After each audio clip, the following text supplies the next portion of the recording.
Good morning and welcome to Behind the Screen. I am JM, and this is a show where we sit around, we talk about games, we talk about board games, role-playing games, card games, games that inspire us, games that we find beautiful, and games that maybe, just maybe, help us be better people. Because that's what beauty does. It elevates not just us, but those around us.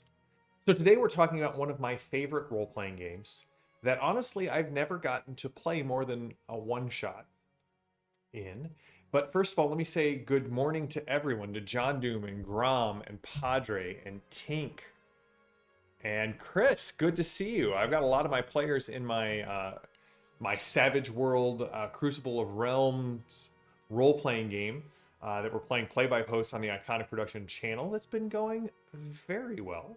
And I got some exciting announcements to kind of give you the schedule for the next month or so of Iconic.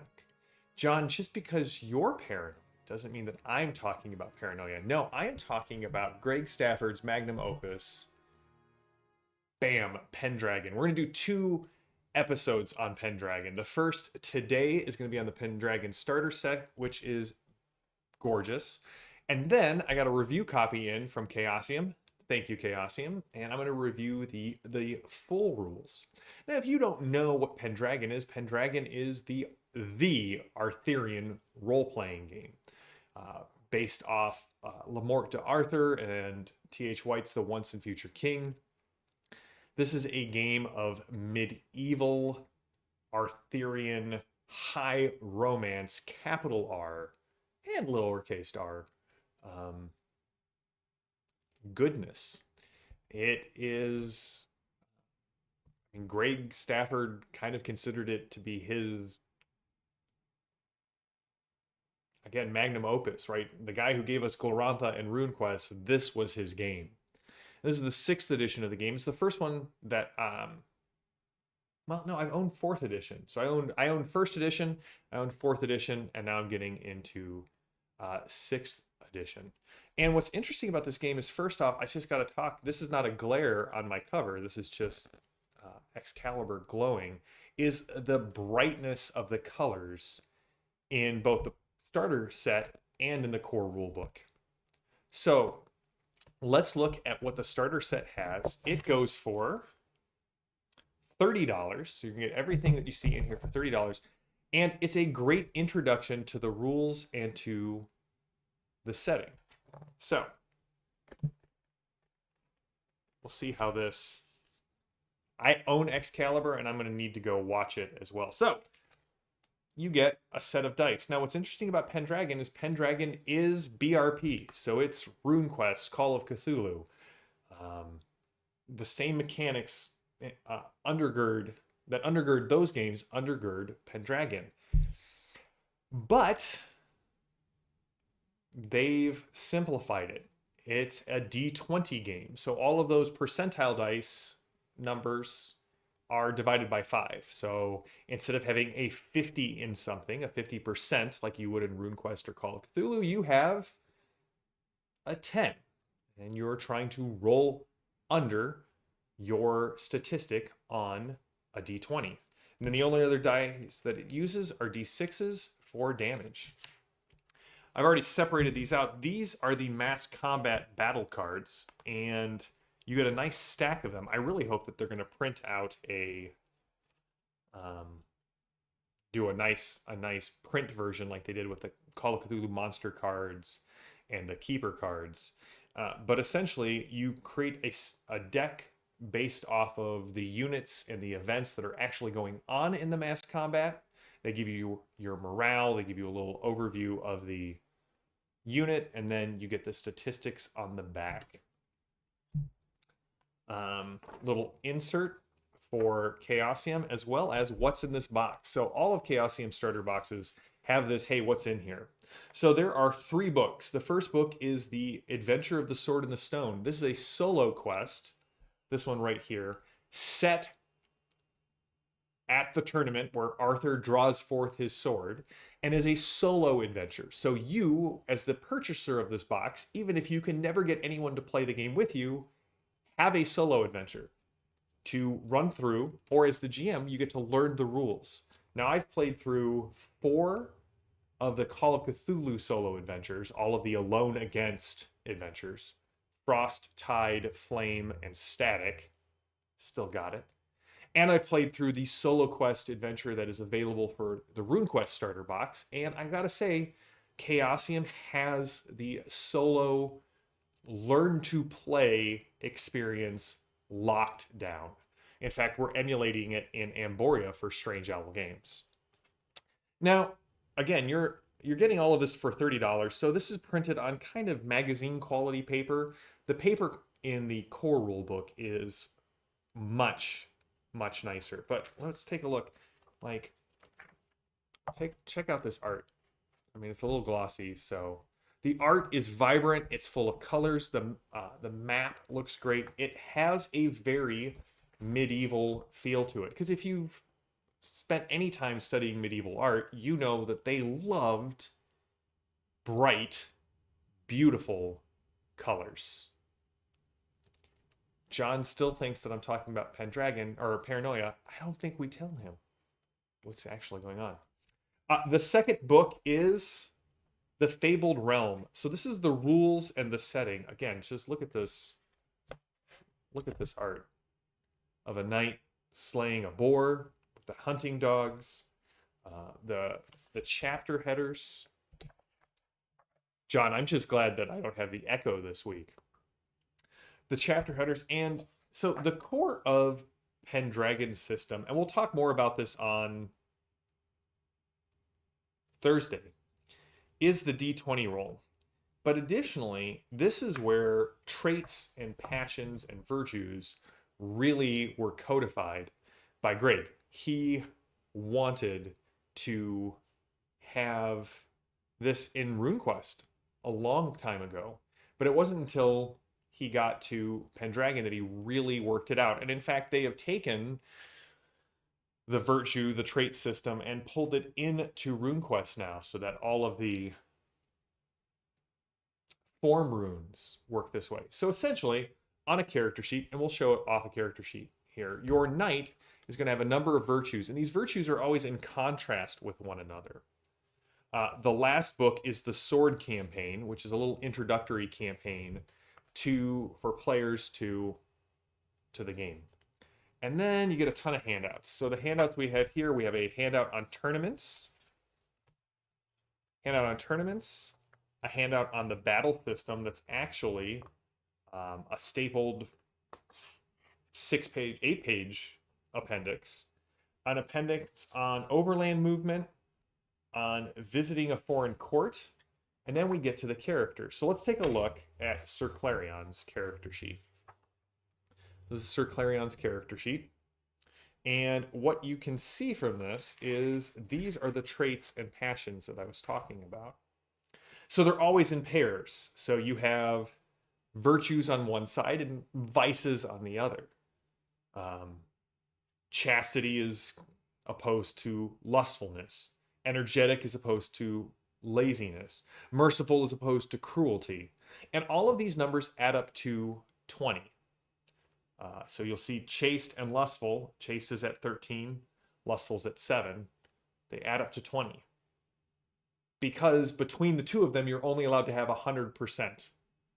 And so as you are playing through this game, you as the player can call on your traits and then your passions, the things that really define your character, your loves, your hates, your duties.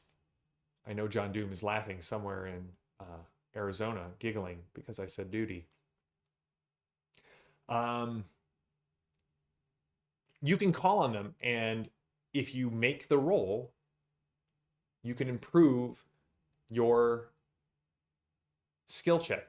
Say you're fighting in combat and you're flagging. Well, my character has a high energetic, so I'm going to try and convince the GM that I'm calling on that trait of energetic to give myself a boost of energy to try and end this fight early.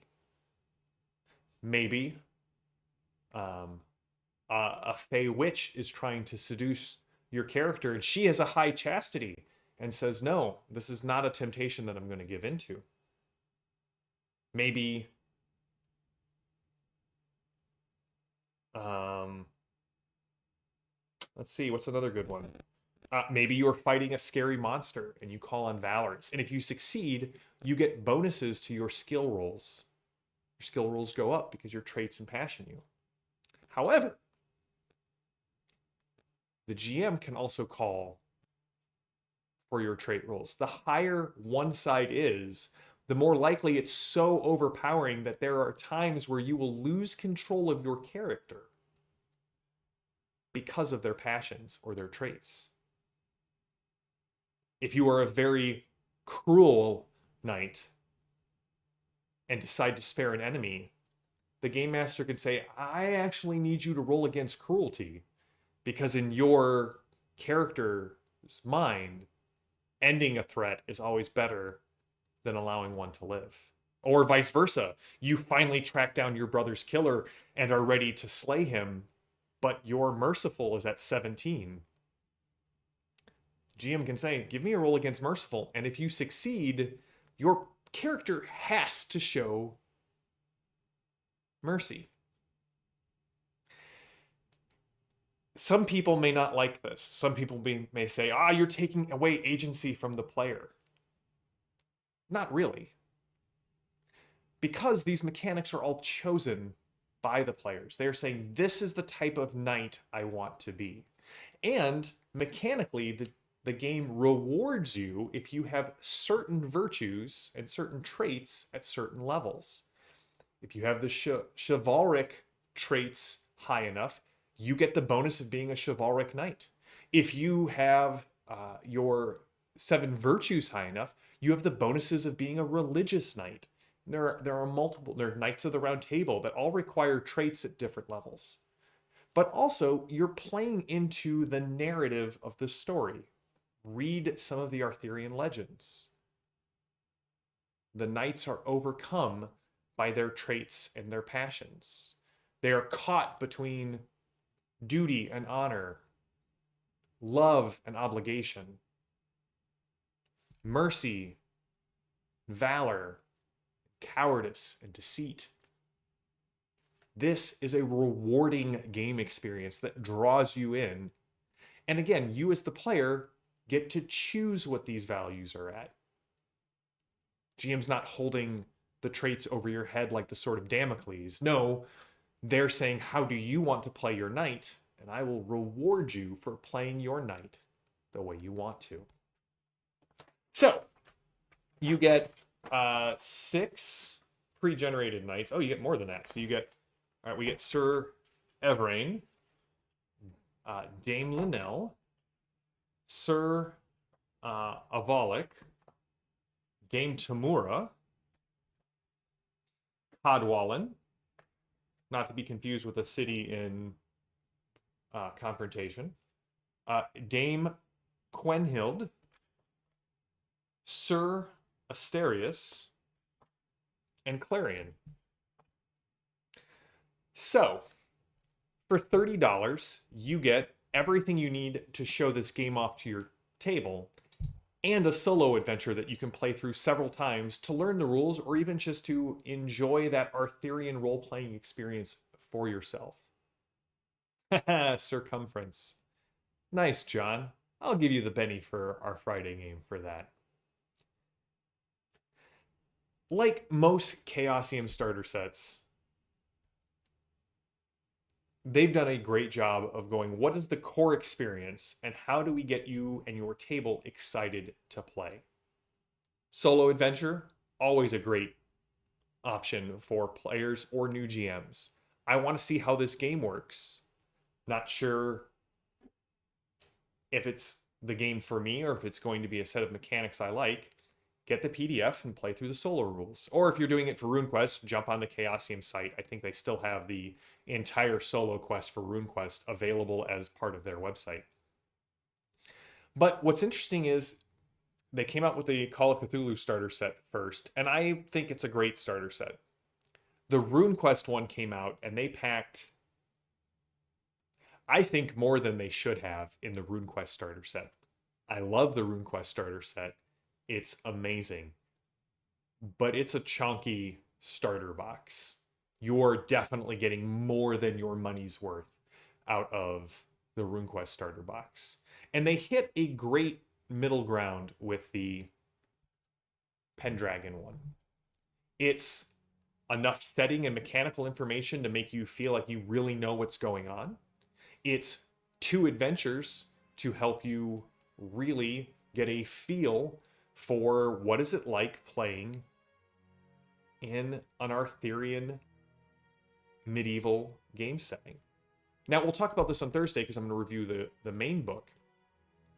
But Pendragon is a game very close to my heart because it influenced Jackals very heavily. Pendragon is a game that starts more in a dark age.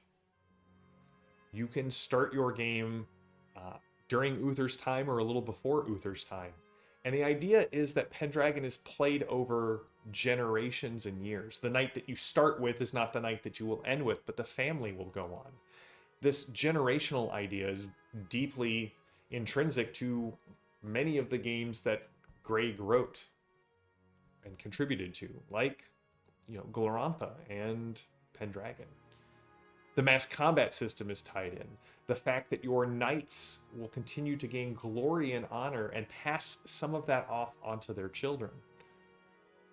You play through the dark times where England's in civil war, and then Uther takes the throne, and then Uther dies, and there's this interregnum. Arthur takes the throne, and we go through the building of Camelot to the High Age of Camelot to the quest for the Grail, and then it all falls apart. You get to play, if you want to, over this massive arc of time. And they've announced that the Great Pendragon campaign is coming out for Pendragon 6th edition. Right now, they just have the Grey Knight adventures available, which when I get that in, I'd be glad to do a review of that if you guys have interest in that.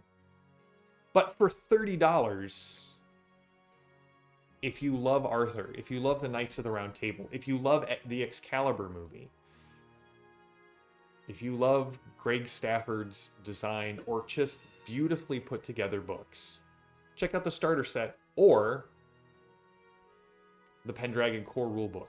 We'll talk about the Pendragon Core Rulebook, but what I said about the starter set feels true about the Pendragon Core Rulebook.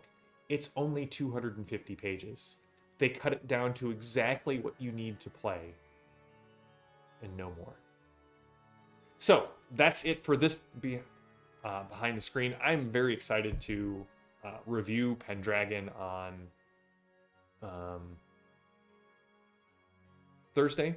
And then next week we're starting, and you may have noticed some changes in my background. There's a Rifts book there, and another Rifts book, and then some Beyond the Supernatural, and you can't really see it, but over here is a Palladium fantasy book. I'm going to be reviewing a lot of Palladium. We're going to dedicate the next month to Palladium books and the games of my youth that I love and I'm still in love with today. John, safe travels, my friend. We'll see you on the streets or in the sewers of Crucible, hopefully later today. And that's it for today. So this is, I'm JM. This has been Behind the Screen.